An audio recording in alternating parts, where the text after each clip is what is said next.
오늘 하나님 말씀은 열왕기하 4장 3절에서부터 6절까지 있는 말씀을 함께 보겠습니다. 열왕기하 4장 3절에서 6절 말씀입니다. 다 찾으셨으면 제가 받들어 읽겠습니다. 그러자 엘리사가 말하기를 가서 내 모든 이웃에게 그릇들을 빌려오라. 빈 그릇을 빌리되 조금 빌리지 말라. 그리고 안으로 들어가서 너와 네 아들들은 문을 닫은 후 그 모든 그릇들에 부어 가득 찬 것은 옆으로 놓으라 하자. 그녀가 엘리사로부터 가서 그녀와 그녀의 아들들이 문을 닫은 후 그 아들들이 그녀에게 그릇을 가져오니 그녀가 듣더라. 그 그릇들이 다 찬지라. 그녀가 아들에게 말하기를 그릇을 내게 더 가져오라 하자. 아들이 말하기를 그릇이 더 없나이다 하니 그릇 기름이 그쳤더라. 잠깐 말씀을 위해 기도드리겠습니다.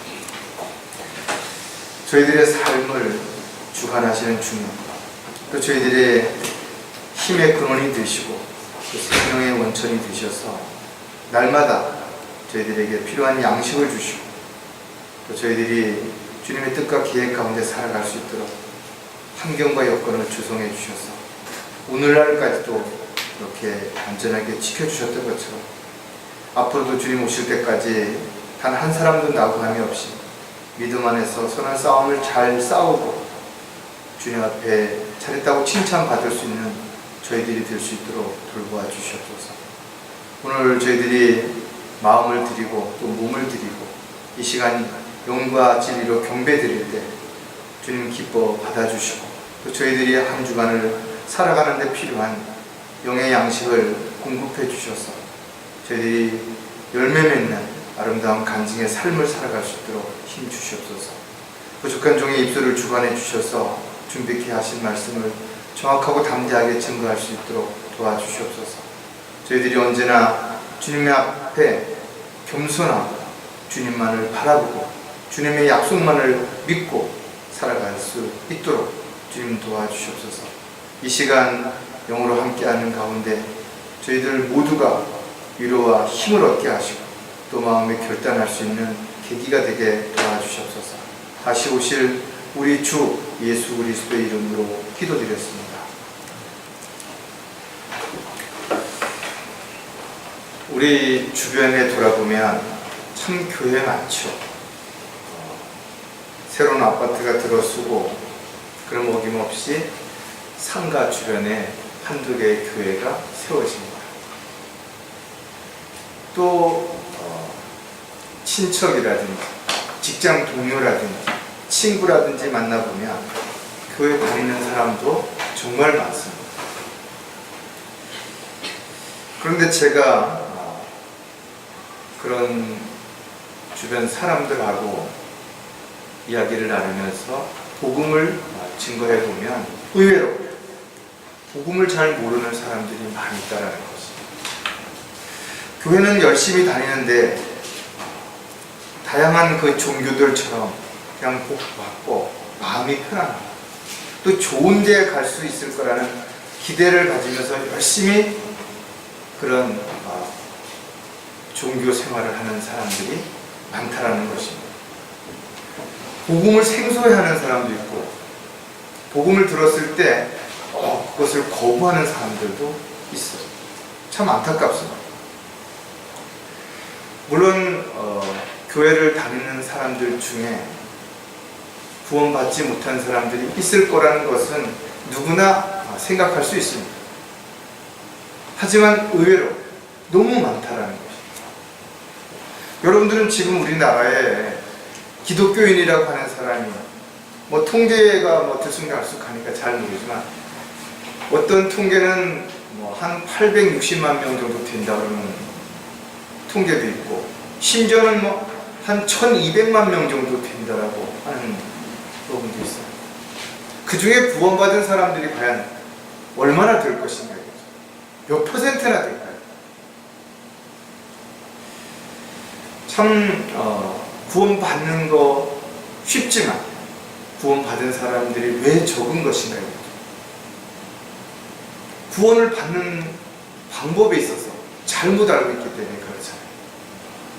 성경은 누구든지 어떤 특정한 사람이 아니라 누구든지 예수 그리스도께서 자신을 위해 십자가에 피 흘려 죽으셨다가 부활하신 사실을 마음에 믿고 그 예수님의 보혈의 능력으로 죄가 용서됐다라는 사실을 인정하면 구원받을 수 있다라고 기록하고 있다.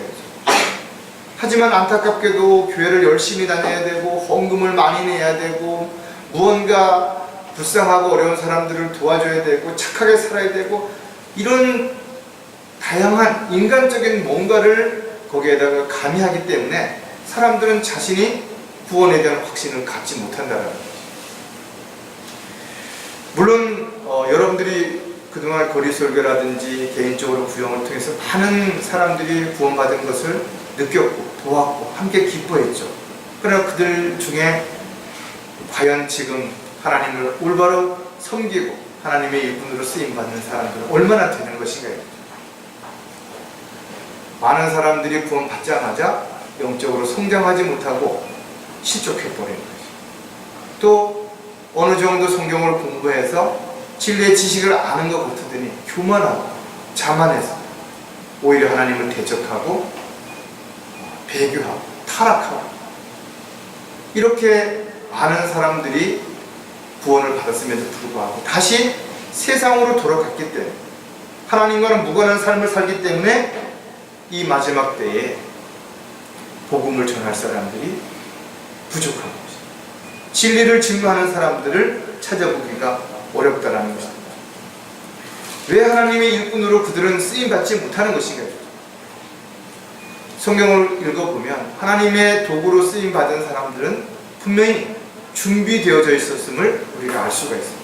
다양한 시련과 고통과 아픔과 어려움을 감수해 이겨내 이렇게 성장했기 때문에 또 온전히 하나님 앞에 자신을 내어드렸기 때문에 십자가를 지고 자신을 부인했기 때문에 하나님께서 일을 맡기셨다라는 것입니다. 따라서 그리스도인들이 하나님의 일꾼으로 쓰임 받으려면 구원받은 이후에 몇 가지를 우리가 생각을 해봐야 된다. 물론 육신적인 입장에서도 그 사람의 성격이라든지 품성이라든지 성향이라든지 이런 것들이 도덕적으로나 사람들에게 비난받을 만한 일이 있어서는 안 되는 것이 좋은 평판을 받을 수 있어야 그가 한 말이 다른 사람들에게도 신뢰를 줄 수 있기 때문에 그렇습니다. 하지만 더 중요한 것은 과연 그가 하나님을 두려워하고 있는 것인가요? 하나님의 말씀에 순종하고 있는 것인가요? 하나님이 주신 영적 권위에 순종하고 있는 것인가요?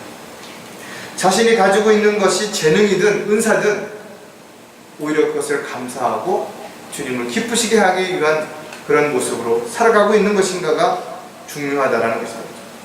쉽게 마음이 흔들리지 않고 믿음이 변질되지 않고 언제든 주님만을 바라보고 주님의 사랑과 은혜를 감사할 수 있는 사람, 이런 사람들을 하나님께서 하나님의 일꾼으로 쓰신다는 거죠. 그런 사람들의 특징은 하나님의 도구로 일꾼으로 쓰임받기 위해서 끊임없이 노력하고 끊임없이 기다리고 끊임없이 헌신하기 때문에 하나님께서는 지속적으로 그런 사람들을 더 많은 더 큰 일에 도구로 쓰고 있다는 것입니다. 오늘 설교 제목은 준비한 만큼 받을 수 있다는 사실입니다. 본문의 오늘 예화는 제가 굳이 설명하지 않아도 여러분들이 너무나 잘 아는 그런 내용입니다. 하나님께서는 각 사람들이 가지고 있는 것이나 할 수 있는 일들을 통해서 그를 도구로 쓰시는 것입니다. 그래서 어떤 재능을 갖고 있는지, 그가 어떤 은사를 받았는지가 참으로 그가 어떤 일을 해야 될지에 대한 부분에서 중요하다는 거죠. 물론 하나님께서는 하나님의 도구로 쓰는 사람들을 그때그때 능력도 주시고 또 환경과 여건들도 조성해 주시고 필요한 사람을 붙여주기도 하시고 또 어려운 문제를 해결해 주시기도 하죠. 하지만 하나님께서는 아무런 준비도 되어 있지 않은 사람, 열정만 있다고 해서 쓸 수 있는 게 아니에요. 성경적인 지식만 있다고 해서 쓸 수 있는 것이 아니라는 것입니다. 하나님께서는 그의 모든 것을 다 알고 계신 거예요. 마음도 알고 계시고 생각도 알고 계시고 계획까지도 다 알고 계시기 때문에 하나님의 명령에 순종할 수 있고 하나님의 뜻과 계획에 자신을 부인할 수 있는 사람만이 하나님의 도구로 쓰임받을 수 있다는 거예요.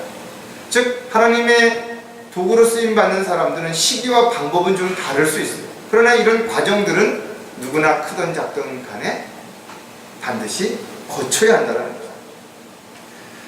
광명성경교회의 환경과 여건들, 또 지금의 어떤 여러 가지 상황들이 열악하죠. 큰 대형 교회들을 생각해 보면 참으로 사람들이 볼 때 하찮게 보일 수도 있을 것이고, 실질적으로도 일할 수 있는 일꾼들이 많지 않다 보니까 1인 2역을 해야 될 수도 있고, 또 크고 작은 다양한 문제로 인해서 더 많이 수고하고 애써도 별로 표가 안 날 수도 있겠죠.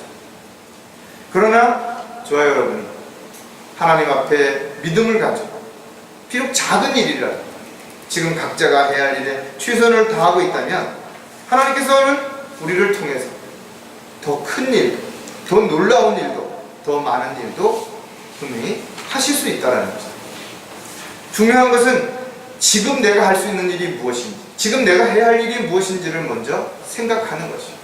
그리고 서로 격려하고 위로하고 힘을 주고 또 잘했다고 칭찬하고 잘할 수 있다고 용기를 줄 수 있는 그런 저와 여러분이 되셨으면 좋겠대요. 자, 준비한 만큼 받을 수 있다는 사실을 우리가 근거로 해서 오늘 또 몇 가지를 생각해 보려고 합니다. 첫 번째가 눈에 보이지 않는 것을 보려고 해야 한다는 것입니다. 여러분들이 뭔가를 준비하는 과정에서 눈에 보이는 것만을 먼저 생각하고 지금 당장 눈앞에 있는 것만을 바라보게 된다면 마치 나무를 보되 숲을 보지 못하는 것 같은 거죠.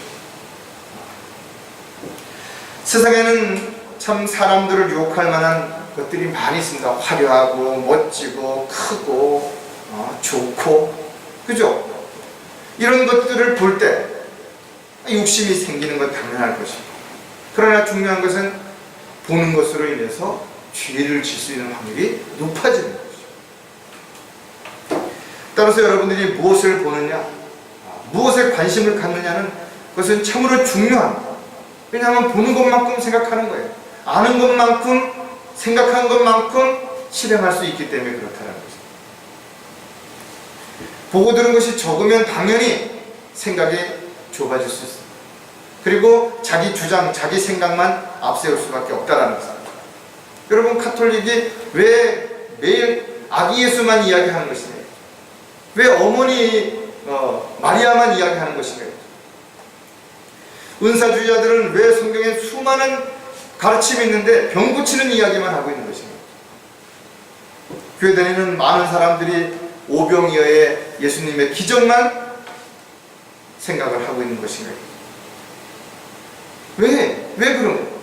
영적인 눈이 멀었기 때문에 영적인 것들을 볼 수가 없는, 이해할 수가 없는 거죠. 왜 주님께서 십자가의 고난을 받으셔야만 됐는지, 왜 주님을 따르는 사람들이 십자가를 지고 자신을 부인해야 하는지, 더 이상 왜 자신을 위해 살지 않고 주님을 위해 살아야 하는지 그걸 이해할 수 없는 거예요. 오히려 예수를 잘 믿고 복받고 병 고치고 세상에서 부귀영화를 누리고 자식이 성공했다라고 자랑하고 이러는 것만이 보여지기 때문에 주님을 위해서 고난받는 일을, 주님을 위해서 자신을 희생하는 일을, 주님을 위해서 사람들에게 비난받는 일에 대해서는 그들은 생각할 여력이 없다. 생각할 방법도, 생각할 마음도 없는 것이. 저와 여러분이 알고 있는 주님은 어떤 분이신가요? 하늘 보좌를 버리시고 이 땅에 오신 분이시다.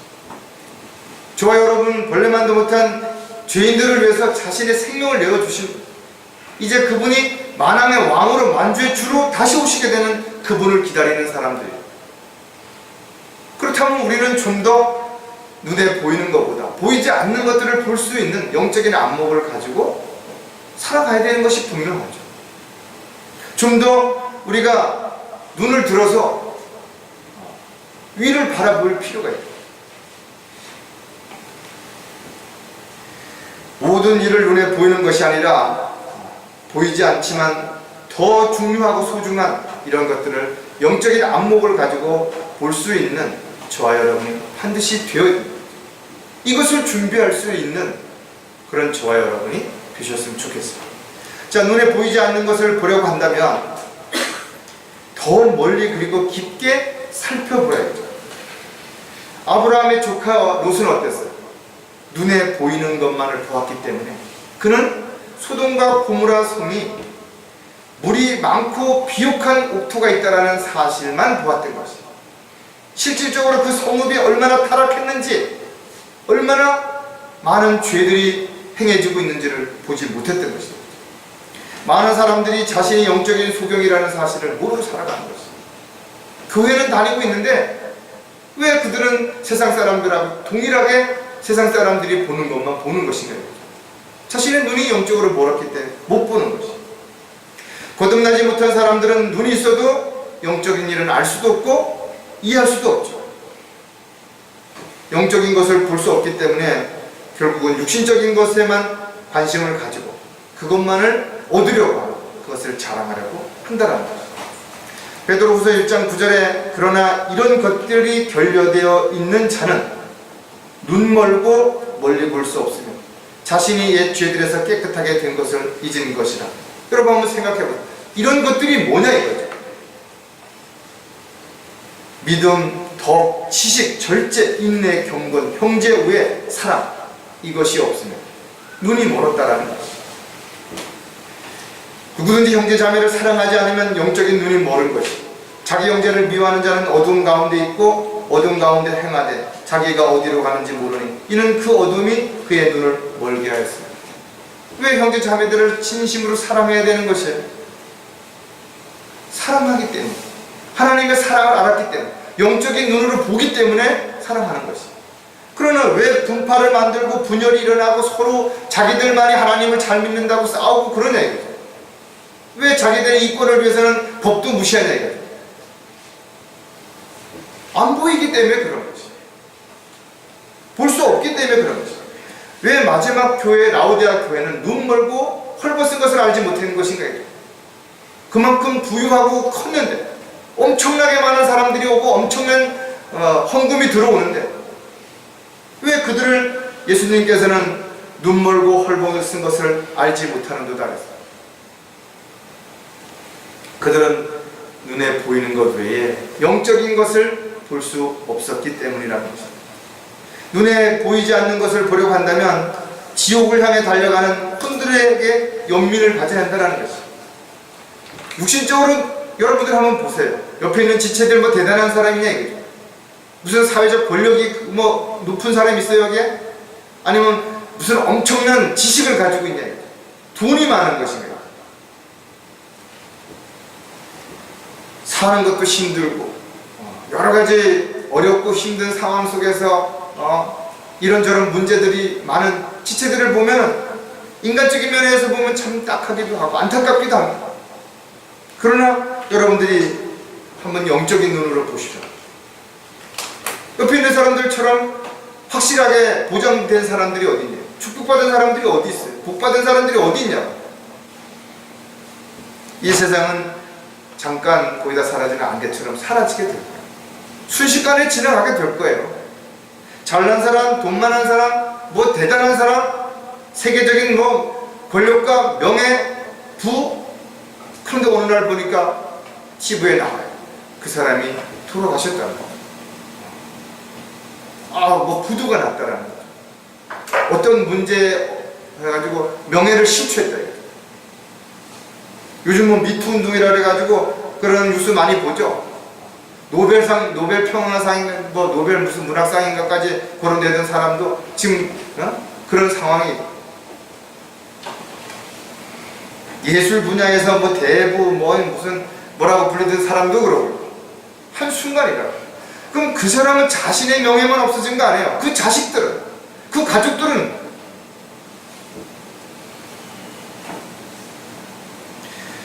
참으로 안타깝게도 세상에서는 많은 걸 가졌지만 그들이 지금 열심히 달리고 있는데 어디로 가는지 모르고 있어요. 자기는 평탄하고 뭐 즐겁고 신나다고 얘기를 하는데 그 길이 끝이 죽음의 길이고 지옥을 향해 달려가는 길인지를 모르고 있다는 것이죠. 저 여러분이 구원받은 것이 얼마나 큰 일인지 아십니까? 얼마나 놀라운 기적인지 아시나요? 그리고 저와 여러분은 그런 사람들에게 그 지옥을 향해 달려가는 길을 멈출 수 있도록, 그들이 지옥을 향해서 가는 것이 아니라 하늘나라로 갈 수 있는 길을 알 뿐만 아니라 그들을 인도할 수 있는 특권을 부여받았다는 거예요. 바로 복음을 전할 수 있는 거예요. 천사들조차도 할 수 없는 그 특권을 저와 여러분이 받았다는 거예요. 요한복음 4장 35절에 너희가 아직도 넉 달이 있어야 추수할 때가 된다고 말하지 아니하였냐. 보라, 내가 너희에게 말하노니 눈을 들어 밭을 보라. 이는 곡식이 추수하도록 이미 하얗게 되었느니라. 그런데 추수할 일꾼이 없다. 주님 오실 때가 심히 가까이 왔는데 추수할 일꾼들이 없는 거지. 추수를 해야 된다는 사실을 세상 사람들은 모르고 있는데, 교회에 다니는 교인들은 모르고 있는데, 그것을 아는 그리스도인들조차도 이것을 모르고 있는, 모른 채 한다. 하나님께서 원하시는 것이 무엇이냐? 교회를 대형 건물로 짓는 걸 원하시는 것입니다. 세상 사람들이 즐거워하는 행사를 하는 걸 원하시는 거죠. 성경은 분명 모든 사람들이 구원을 받고 진리의 지식에 이르기를 원하신다라는 거죠. 또 진리의 말씀을 공부함으로 부끄럽지 않은 일꾼이 되도록 끊임없이 지속적으로 공부해야 되는 이런 사실을 하나님 기뻐하시고 원하시는 거죠. 그렇다면 누가 이 일을 할 것이냐? 여호수아처럼 누가 갈고 했을 때 나를 보내소서 라고 말할 수 있는 사람들이 어떤 사람이에요? 혼에 대한 연민을 갖는 사람, 정말 지옥을 향해 달려가는 사람들이 불쌍해 보여요. 그 사람이 돈이 얼마나 있든 세상에서 얼마나 높은 벼슬을 가지고 있든 불쌍하게 보여야 됩니다. 얄밉고 아주 속된 말로 나쁘게 그렇게 보지 말고 불쌍하게 보셔야 돼요. 모르기 때문에, 여러분들이 아는 걸 그들이 모르기 때문에, 여러분들이 보는 걸 못 보기 때문에 눌러랄라 그들은 지옥을 향해 달려가고 있다. 지옥이 어떤 곳인지를 저와 여러분은 알고 있다. 왜? 그 지옥으로부터 구원받았다는 사실을 알고 있기 때문에. 그렇다면 그 지옥의 실체를 담대히 말해야 되는 거 당연한 것이다. 어떻게 보면 이 세상에 가장 가치 있고 있는 귀한 일이 뭐예요? 한 혼을 주님께로 이겨오는 것입니다. 천하보다도 귀한 혼이라고 했어요. 저와 여러분이 지금 그 일을 하고 있는 것인가요? 또 하려고 애쓰고 있는 것인가요?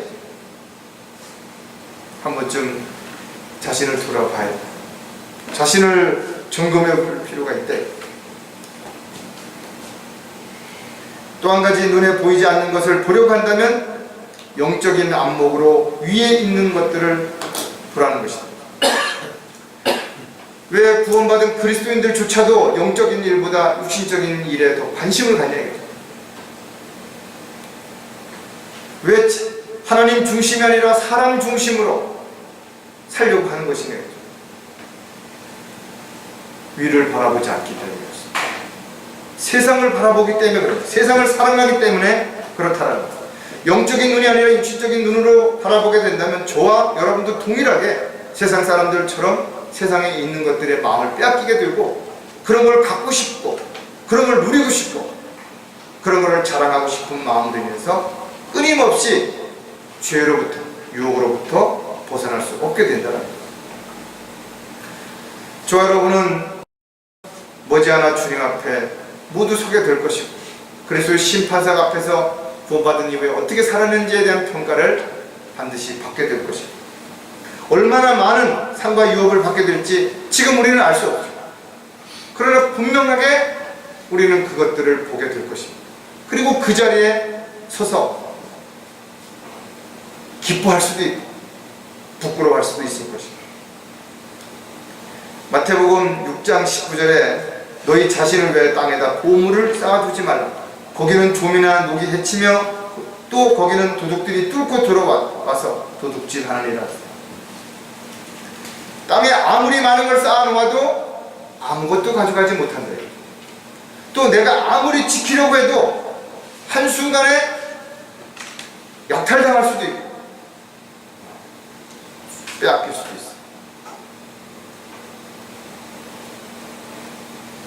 저 여러분이 이 세상을 살아가는 동안 열심히 살아야 되겠죠.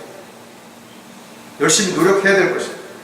또 가장의 가장으로서 가정을 돌보고 이끌어가기 위해서 열심히 일을 해야 되는 것도 분명하다. 그러나 저 여러분, 가장 중요한 것은 하나님의 자녀라는 사실입니다. 하나님의 도구라는 사실입니다.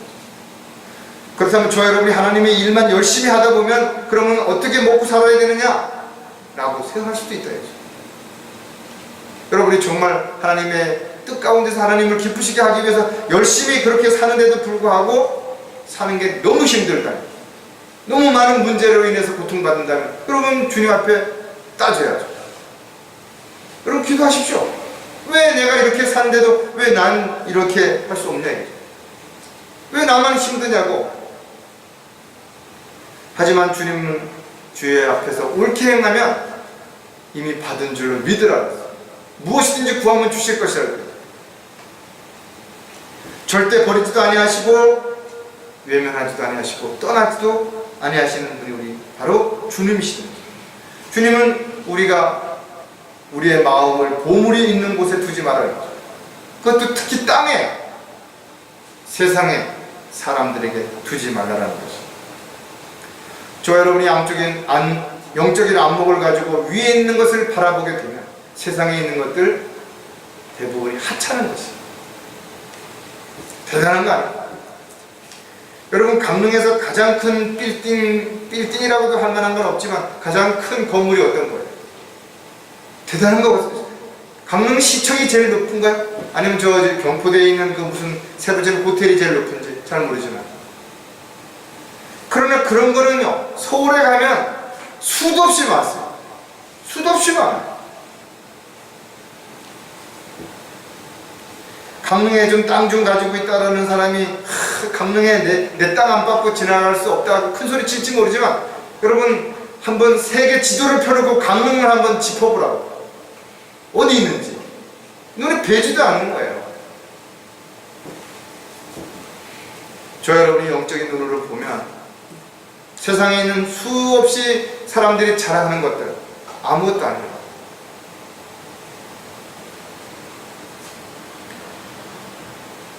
정말 어떤 상황, 어떤 처지에 있든 간에 저 여러분이 눈에 보이는 것보다 보이지 않는 것을 보려고 하는 그런 영적인 삶을 살아갈 때 하나님께서는 여러분들에게 더 놀라운 걸 보여주시겠죠.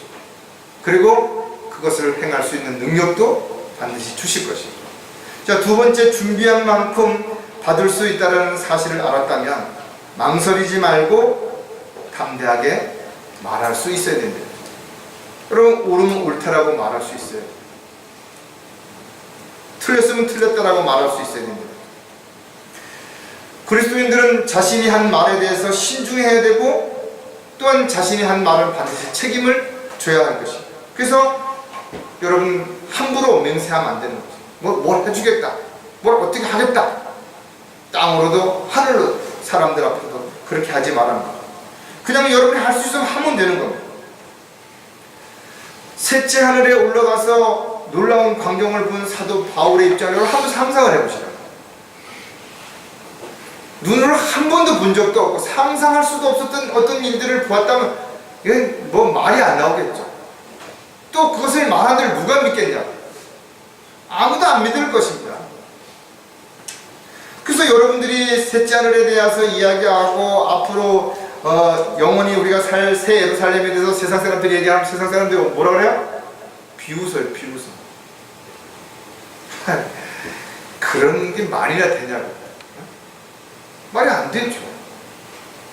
여러분, 몸 아픈 사람들 어떻게든지 그 병을 고쳐보려고 조금 더 재활해가지고 조금 더 나아지려고 그렇게 애쓰는 사람한테 주님이 오시면 우리의 몸이 영광스러운 주님의 몸과 같이 변화돼서 시공간을 초월할 수 있고,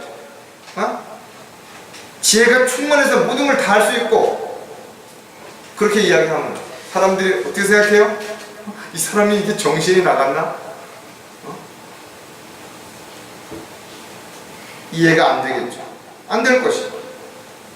하나님께서 그리스도인들에게 허락하신 것들이 얼마나 대단한지, 얼마나 놀라운지, 얼마나 위대한지, 얼마나 경이로운지를 사람들은 모르는 것이죠. 그래서 사람들은 눈앞에 자기 손에 쥔 것만 붙잡고 어떻게 뭔가 해보려고 발버둥 치고 있다는 거예요. 저와 여러분이 어떻게 구원받았는지, 어떻게 하나님의 자녀가 됐는지, 어떻게 진리를 알게 됐는지, 어떻게 바른 성경을 손에 잡게 됐는지, 지금까지 어떻게 이 자리에 오기까지 살아왔는지 여러분 증인이 됩니다. 그 증인은 증거를 해야 되는 거예요. 자기에게 일어나는 일을 증인이 입을 다물게 되면 안 되는 것이죠. 저와 여러분은 예수 그리스도의 증인이라. 왜냐하면 예수 그리스도를 통해서 우리에게 놀라운 많은 일들이 일어났기 때문에, 앞으로 일어날 것이기 때문에 그렇다 이거죠. 저 여러분이 증인된 삶을 잘 살면 주님을 만났을 때 주님의 영광에 참여하게 되게 될 것입니다. 참으로 기쁨으로 감사함으로 주님 앞에 칭찬을 듣게 될 것입니다. 이런 사실을 우리가 알고 있다면 누구 앞에서 듣든지 못 듣든지 알든지 모르든지 간에 기회가 주어지면 당연히 복음을 전하고 또 진리를 증거해야 될 것입니다. 망설이지 말고 담대하게 말하려면 또 우리가 몇 가지 생각해 봐야 되겠죠. 첫 번째 가장 중요한 부분이 뭐냐면 지옥에 대하여 담대하게 외쳐야 됩니다. 여러분들이 어디서 소문을 하나 들었어요. 근데 그게 신빙성은 뭐 어떻게 될지 모르지만 참 놀라운 소문이에요. 그러면 당연히 사람들한테 야, 내가 어떤 얘기를 들었는데 이렇다더라. 그 이야기가 사실이라면 여러분 다른 사람한테 그거 내가 확실히 봤어, 들었어, 너도 한번 해봐, 이렇게 자신 있게 말할 수 있겠죠. 저와 여러분이 지옥을 알고 있어요. 근데 지옥을 이야기했더니 사람들이 비웃어요.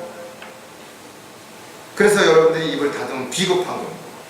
비겁한 거죠. 지옥이 얼마나 고통스러운 장소인지 그 사람이 지옥에 간다는 사실을 알았는데 입을 다물면 비겁한 겁니다. 복음을 전하는 거 쉬운 일 아니죠. 그러나 그리스도인들은 누구나 전할 수 있는 것이죠. 은사가 아닌 것입니다. 이거는 그냥 성경에 기록되어 있는 내용을 그 사람에게 그대로 전해주면 되는 거예요. 전해주기가 힘들으면 성경을 펴서 보여주면 되는 거예요. 성경을 찾는 것도 어려우면 이미 성경 구절을 찾아서 복음에 대한 핵심적인 내용을 적어놓은 전도지를 들고 보여주면 되는 거예요. 그것도 힘들으면 그냥 전도지를 주시면 되는 거예요. 하나님이 그 다음에 그 사람을 구원해 주시는 것은 하나님이 하신다. 여러분이 하시는 거 아니에요. 그런데 왜 이걸 못하는 것인가? 이 일은 반드시 방해가 있습니다. 반드시 공격을 받게 돼 있다. 그래서 못하는 거예요. 그래서 불안하고 두렵고 망설이고 이런저런 핑계를 댈 수밖에 없다. 에베소서 6장 19절에 그리고 나를 위하여서는 내게 말씀을 주시어 내 입을 열어 담대하게 복음의 신비를 알리게 하도록 기도하라. 사도 바울도 복음을 전할 때 두려웠던 것이에요. 여러분 한번 사도 바울의 행적을 따라서 사도행전을 읽어보시라고. 복음을 전하면서 얼마나 매를 맞기도 하고 얼마나 동족들에게 위험을 당했는지, 고난을 당했는지, 배고픔을 당했는지, 어려움을 당했는지 다 기록되어 있다 이거죠.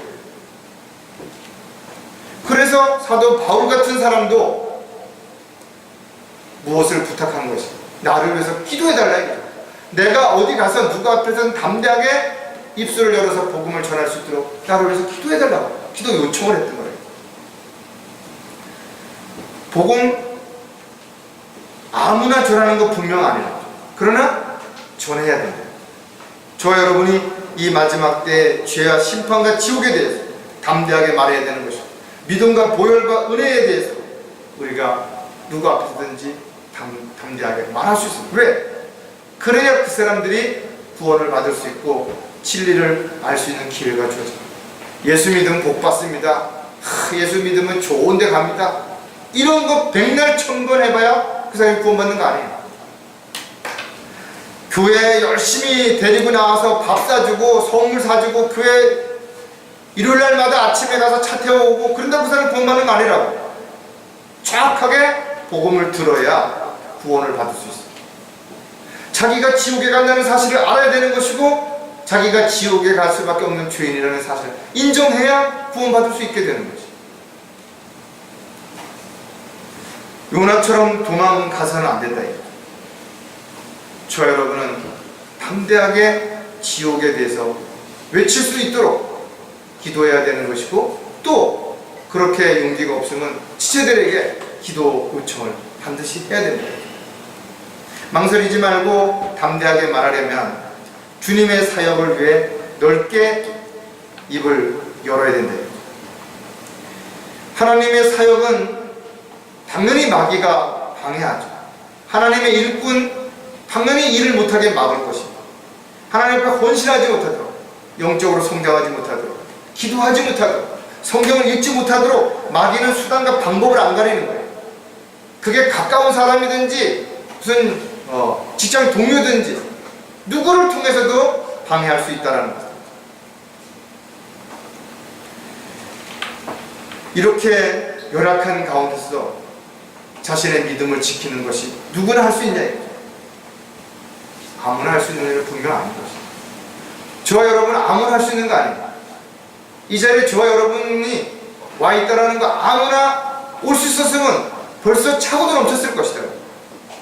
아무나 받았으면 이 교회는 넘쳤을 것이다. 하나님께서는 우리가 원하는 일들이 너무 커서 못해 주실 만큼 작으신 분이신가? 아니면 우리가 구하는 것이 너무 유치해서 하나님께서 모른 척 하시는 그런 분이신가요? 하나님께서는 저와 여러분의 모든 것을 아실 뿐만 아니라 우리를 사랑하셔서 자신의 생명까지도 주신 분이시다. 구원받은 그리스도인들은 모두 하나님의 자녀이고 하나님의 일꾼이고 하나님의 도구이고 그리스도의 군사라는 사실을 우리가 반드시 기억해야 된다. 그렇다면 그 일을 하기 위해서 우리는 주님 앞에 구해야 된다. 시편 81편 10절에 나는 이집트 땅에서 너를 인도해낸 주 너희 하나님이라. 내 입을 넓게 벌리라. 내가 내 입을 채우리라. 저 여러분도 육신적인 것들만 구하는, 눈에 보이는 것들만 구하는 그런 그리스도인이 아니라 정말 주님의 사역, 주님의 일을 위해서라면 더 큰 꿈, 더 큰 소망, 더 큰 확신을 말씀 안에서 주님 앞에 구하라는 것이다. 자기 뜻대로 무엇인가를 구하는 것이 아니라 주님의 뜻과 계획이 무엇인지를 먼저 구하는 것이다. 주님, 내가 어떻게 하기 원하십니까? 내가 언제 하기 원하십니까? 무엇을 하기 원하십니까? 우리가 끊임없이 주님 앞에 피로를 아래 입을 넓게 연다면 반드시 주님께서는 내게 능력 주시는 그리스도를 통하여 모든 일을 할 수 있다는 이 약속을 지키실 것이고 그것이 바로 저와 여러분의 신앙생활 속에서 간증으로 반드시 드러나게 될 것입니다. 또 한 가지 망설이지 말고 담대하게 말하려면 앞으로 다가올 놀라울 일들을 선포해야 된다. 사람들은 내일 어떤 일이 일어날지 알지 못하죠. 우리도 당장 육신적인 부분에서 내일 어떤 일이 일어날지를 그냥 대충 그럴 수 있을 것이고 또 그러길 바라는 정도지만 일어날 수 없어요. 내일 일을 알 수 있다면 내일 자신에게 어떤 사고가 일어난다면 그곳에 왜 갑니까? 왜 그 일을 합니까? 왜 그 사람을 만나겠어요? 하지만 우리는 성령을 통해서 성경에 기록되어 있는 앞으로 일어날 일들을 알고 있고 그 앞으로 일어날 일들에 대해서 우리는 반드시 또한 말해야 될 책임과 의무가 있다는 것이죠. 그러나 진리의 영이신 그분이 오시면 너희를 모든 진리로 인도하시리라. 그분은 스스로 말씀하지 아니하시면 무엇이나 들은 것을 말씀하실 것이요 또 너에게 일어날 일들을 알려주시리라. 하나님께서 이루어 오신 일들 정말 대단하죠. 놀랍죠. 그러나 앞으로 일어날 일들, 약속하신 일들은 훨씬 더 놀랍고 훨씬 더 경이로울 것이다. 누가복음 21장 26절에 이 땅에 앞으로 무슨 일이 일어날 것인가를 생각하면 사람들의 마음은 두려움으로 인하여 실신할 것이다. 단지 생각하는 것만으로도 실신할 정도라요. 이는 하늘의 권능들이 흔들릴 것이기 때문입니다. 우리가 눈으로 보는 것, 하늘, 별 이런 것들이 흔들리고 떨어지고 엄청난 사건들이 일어나게 될 것이다. 예언이라고 하는 것은 앞으로 일어날 일들을 미리 알고 말하는 것이죠. 뭐 좋은데 좋은 일이 있을 거다. 어디 가면 뭔가 안 좋은 일이 있을 것이다. 이게 예언이 아닌 것입니다. 예언하려면 5가지가 충족이 돼야 된다. 이처럼 죄인들이 예수 그리스도를 믿고 구원받아야 되는 것을 알면서도 들었으면서도 믿지 않고 거부하는 그런 사람들 앞으로 어떻게 될지 저와 여러분은 이미 알고 있는 것입니다. 그들이 백보자 심판소에서 불못에 던졌을 때 어떤 일이 벌어질지 알고 있다. 너희 가운데서 누가 이 일에 귀를 기울이겠냐? 누가 다가올 일에 대하여 귀를 기울여 듣겠느냐? 없어요. 그러나 우리가 포기하지 말아야 하는 이유가 뭐예요? 없다고 생각했는데 또 어쩌다 한 사람씩 귀를 기울이는 사람, 복음을 듣고 예수님을 영접하는 사람들이 있다라는 거죠. 그래서 저와 여러분은 포기할 수 없는 것이고 포기해서도 안 되는 것입니다. 바로 주님 오실 때까지, 주님이 우리를 부르실 때까지 지속적으로 복음을 전해야 하는 일이 분명하다. 저와 여러분이 담대하게 말할 수 없으면 용기를 달라고 기도하시래요. 담대하게 입술을 열어서 증거할 수 있도록 용기를 달라고, 힘을 달라고 주님 앞에 무릎을 꿇는 저와 여러분이 되시기 바랍니다. 마지막으로 준비한 만큼 받을 수 있다는 사실을 알았다면 손을 펴서 아낌없이 베풀 수 있어야 한다는 거예요. 사람들이 손을 움켜쥐는 이유가 뭐냐? 무언가를 빼앗으려고 하는 이유가 무엇이냐? 욕심 때문에 그런 것이죠. 누가복음에 나오는 사람처럼 손이 마른 사람들이 대부분이다. 하나는 손이 멀쩡한데요? 그러나 그 마음의 손은, 영적인 손은 이미 마르고 비틀어지고 구부러졌다. 펼 수가 없다.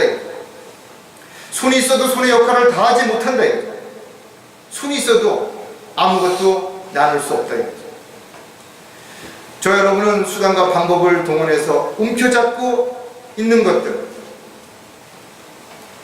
더 움켜잡으려고 하는 욕심 반드시 버려야 된다. 오히려 펴면 펼수록 더 많은 것을 얻을 수 있는 기회가 주어집니다.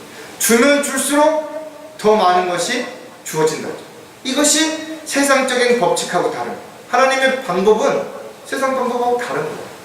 나누면 나눌수록 더 많은 것을 하나님이 채워주시는 것이에요. 여러분 이것을 경험해 보셨죠? 여러분들이 나누시면 끊임없이 뭔가가 생기는 거예요.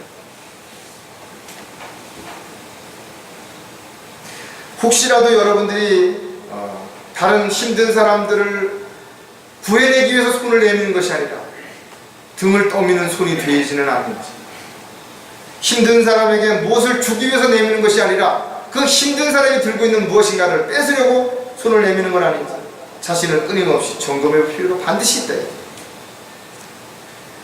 주님이 말씀하시는 주는 자가 복이 있다라는 말, 주어 보고 나서 끊임없이 주었는데 아무것도 얻는 게 없다.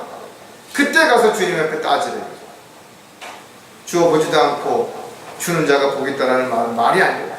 그냥 영적으로, 은유적으로, 비유적으로 하는 말이라고 이렇게 해서는 안 된다는 거죠. 자, 그렇다면 손을 펴서 아낌없이 베풀 수 있으려면 어떻게 해야 될 것인가? 가진 것을 먼저 나누어주는 순이 되어야 합니다. 내가 더 많이 얻게 되면, 더 많이 갖게 되면 그때 나누어 주겠다라고 하는 것보다는 지금 내가 가지고 있는 것을 작지만 나눠준다. 아주 작지만 베풀 수 있어야 됩니다. 그러려면 내가 그만큼 못 먹겠죠. 손해를 보겠죠. 없어지겠죠. 사람의 욕심은 아무리 많은 것을 가져도 더 가지고자 하기 때문에 하나님의 사랑으로 충만하지 않은 사람은 절대로 많이 가졌다고 해서 나눌 수 있는 것은 아니라는 것입니다. 다시 말해서 나누어 줄 수 있는 것은 하나님의 사랑이 있기 때문에 가능하다라는 것입니다. 일시적으로는 나누어 주면 내가 훨씬 힘들고 어려워질 수도 있을 것입니다. 그러나 자문에서도 말씀하신 것처럼 어려운 사람에게 내가 무엇인가를 나누어 주면 그것이 곧 하나님께 구워드리는 것처럼 반드시 하나님이 대신 갚아주신다는 거예요. 남을 먼저 생각하지 않는 사람은 나눌 수가 없죠. 다른 사람을 섬길 수 있는 마음이 없는 사람들도 역시 나눌 수 없는 것이죠. 나눠주는 자가 왜 복이 있는 것이냐, 그만큼 나눠줄 수 있는 사람들이 많지 않기 때문이고 복받은 사람이 많지 않기 때문에 주님께서 우리에게 그것을 가르쳐 줍니다. 잠언 25장 21절에 내 원수가 굶주리거든 먹을 음식을 주고 그가 목말라 하거든 마실 물을 주라. 이것 쓸 때 세상적인 입장에서 이렇게 말할 수 있어요. 이에는 이고 눈에는 나의 섭섭하게 하고 나를 힘들게 하고 나의 원수였으면 그가 잘 못되는 게 기쁜 일이고 신나는 일이고 즐거운 일이 되어야 되는 것이죠. 많은 것을 가지고 있으면서도 향유하지 못한다면 오히려 그 많은 것들이 어려움만 되는 거예요. 남의 것을 빼앗고 훔치면서도 만족하지 못하는 손이 있다면 그 사람이야말로 참으로 불행한 사람이고 참으로 안타까운 사람이 분명하죠. 세상적인 방법과 달리 쌓아놓는 것이 복이 아니라 주는 것이 복이 되는 거죠. 왜? 주면 줄수록 하늘에다가 쌓아놓기 때문에 그렇죠. 주라 그리하면 너희가 받으리니 사람들이 후이되어 꽁꽁 누르고 잘 흔들어서 넘치게 하여 너희 품에 안겨주리라.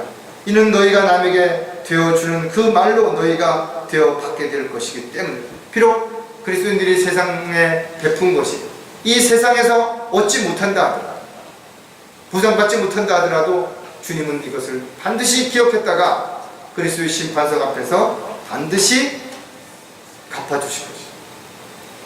성경은 이렇게 기록하고 있습니다. 선을 행하고 선한 일에 부유하며 기꺼이 나누어주고 아낌없이 베풀어요. 누구 보고 이 말을 하신 건가요? 세상 사람들에게 이렇게 말하라고 하고 그렇게 살라고 하면 그런 하나님을 믿고 따르겠냐. 손을 펴서 아낌없이 베풀 수 있으려면 자신을 낮추고 섬기는 손길이 되어야 합니다. 제가 늘 섬기는 자가 되어야 된다고 섬김에 대한 부분을 여러 번 강조했죠. 근데도 왜 또 섬김에 대해서 또 여러분들에게 말씀을 드리는 것입니다. 이거는 수없이 강조해도 부족하다. 왜? 주님도 이 땅에 섬기러 오셨기 때문에, 섬기는 삶을 사셨기 때문에, 우리에게 섬기는 삶을 살라고 말씀하셨기 때문에 자신을 낮추고 그렇게 섬기는 자로 살아가는 것입니다. 그렇게 살기 위해서 저희들에게 은사도 주셨죠. 그 주신 목적 가운데 성도를 섬기며 섬기는 일을 하게 하고 분명한 목적이 있다 이거죠. 여러분에게 더 많은 물질을 주셨다면, 건강을 주셨다면, 능력을 주셨다면 왜 주신 것이냐 이거죠. 주님의 일을 하기 위해서뿐만 아니라 지체들을 섬기게 하기 위해서 주셨다는 거죠. 누군가를 섬기려고 한다면 그 사람보다 낮은 위치에 있어야 섬길 수 있어요. 높은 자리에서는 절대로 섬길 수 없어요. 주님이 왜 하늘 부자를 버리시고 이 땅에 벌레만도 못한 인간을 오신 것이죠. 섬기기 위해서, 죄인들을 구원하기 위해서 그렇게 하신 것입니다. 또 우리에게 가르쳐 주시죠. 자신을 철저하게 낮추고 그렇게 살았을 때 주님은 때가 되면 반드시 높여주시겠다고 약속하셨다는 것. 마태복음 20장 26절에 보면 그렇지만 너희는 그렇게 되어서는 아니 되느니라. 너희 가운데 누구든지 크게 되고자 하는 자는 너희를 섬기는 자가 되어야 하고, 반대가 되면 안 되는 것이죠. 그리스도인들은 자신을 낮출 때 높임을 받을 수 있다는 거죠. 섬기는 자로 살아갈 때 결국은 섬김을 받는 때가 반드시 오게 될 것입니다. 믿는 주인을 섬기는 자들도 그들이 형제라고 해서 경히 여기지 말고 오히려 더욱 잘 섬겨야 하리니 이는 그들이 신실하고 사랑받는 자들이며 선한 일에 동참하는 자들이기 때문이다. 이러한 것들을 가르치고 권면하는 것. 자신을 돌봐주고 보호해주고 유익하게 많은 것을 베푸는 사람들이 누구이든 직장 상사이든 부모든 친척이든 누구든 간에 그렇다고 해서 함부로 형제라고 해서 같은 그리스도인이라고 쉽게 보지 말아요. 가볍게 보지 말아야겠죠. 그가 나에게 무언가를 베풀고 있다면 그가 베푸는 만큼 그는 자신의 것을 양보하는 것이죠. 자신의 그만큼 고통과 어려움을 채우고 있다는 것을 생각한다면 오히려 우리는 그렇게 받을 때 그를 위해서 무릎을 꿇어야 되는 것이고 주님 앞에 감사할 수 있어야 되고 자신도 열심히 무언가를 해서 다른 사람에게 베푸는 자로 나누는 자로 섬기는 자로 살아야 되겠다는 그 마음과 각오가 반드시 있어야 된다. 손을 펴서 아낌없이 베풀 수 있으려면 어떻게 해야 될 것인가. 마지막으로 따뜻한 손을 벌려 감싸 안을 수 있어야 된다. 사람이 살다 보면 실수할 수 있죠. 또 죄를 질 수도 있습니다. 그래서 영적으로 힘들어지고 세상적으로도 실패하고 하나님과의 교제도 단절돼서 방황하고 낙담할 때도 있다 이거죠. 그러나 그런 가족들, 그런 지체들을, 그런 그리스도인들을 만났을 때 그들의 잘못을 책망하고 죄를 지적하고 하기보다는 먼저 아픔을 이해하고 그의 그 고통과 어려움을 생각하고 함께 손을 잡아줄 수 있어야 되고 또 어깨를 감싸줄 수 있어야 된다. 그리고 용기를 낼 수 있도록 위로의 말을 해야 되고 하나님의 약속 가운데 소망 가운데 우리가 다시 힘을 내자고 격려할 수 있어야 된다. 지역교회는 비록 우리가 소수이긴 하지만 그래도 다양한 일들이 일어나는 거예요. 다양한 가정 문제, 직장 문제, 또 경제적인 문제, 또 어떤 갈등. 그래서 때로는 낙담하기도 하고 때로는 좌절하기도 하고 방황하기도 하고 그러죠. 그래서 어떤 날 보면 지체가 안 나온다. 너무 그 빈자리가 커 보이고 마음이 아프다 이거죠. 여러분 어떡합니까? 아마 여러분 그럴 때 무릎 꿇게 될 것이고 간절하게 기도하실 거예요. 또 어쩌다가 만나면 위로해주고 참 어려움을 잘 겪었다, 힘있게 이겨냈다. 비록 말은 안 해도 어느 날 그런 과정을 겪고 또 얼굴을 봤을 때 속으로 얼마나 감사해. 하나님이 내 기도를 또 들어주셨구나 이렇게 생각할 때도 있고 또 다시 떨쳐버리고 다시 시작하는 그 용기에 박수를 보내기도 하고 우리가 내가 그랬던 것처럼 또 내가 힘들 때 누군가의 위로, 누군가의 손길을 통해서 다시 힘을 얻기도 하고 이렇게 우리는 서로에게 필요한 지체로서 한 발짝씩 밀고 끌고 그러면서 우리는 가는 것이다. 로마서 14장 13절에 그런즉 우리가 더 이상 서로를 판단하지 말고 도리어 형제들 앞에 거치는 것이나 방해물을 놓지 아니하는지 판단해야 돼. 내가 그럴 줄 알았어. 뭐 잘하는 척 하더니 뭐 열심히 척 하더니 아니라 이거죠. 자신이 할 수 있다고 해서 다른 사람들도 다 할 수 있을 것이라고 생각하면 안 되는 거예요. 우리는 믿음의 분량도 다르고 영적 지식도 다르고 하나님을 사랑하는 그 크기도 다른 것이고 또 맡겨진 사역의 어떤 부분들도 다르다. 따라서 서로를 이해하고 배려하는 것은 나를 먼저 내려놓지 않고는 나는 하는데 너는 왜 못하냐 이거죠. 난 할 수 있는데 너는 왜 그것도 못하냐고 하는 말이 먼저 나갈 수 있다 이거죠. 먼저 따뜻하게 안아줄 수 있고 손을 잡아줄 수 있고 기다려줄 수 있고 위로할 수 있는 그런 사람이 성숙한 그리스도입니다. 그런 성숙한 그리스도인들이 많을 때 영적으로 어렵고 힘들고 낙담한 지체들이 더욱더 힘을 얻을 수 있고 위로받을 수 있을 뿐만 아니라 용기를 내고 다시 시작할 수 있는 기회가 훨씬 더 많아지겠죠. 그러므로 때가 이르기 전 주께서 오시기까지는 아무것도 판단하지 말고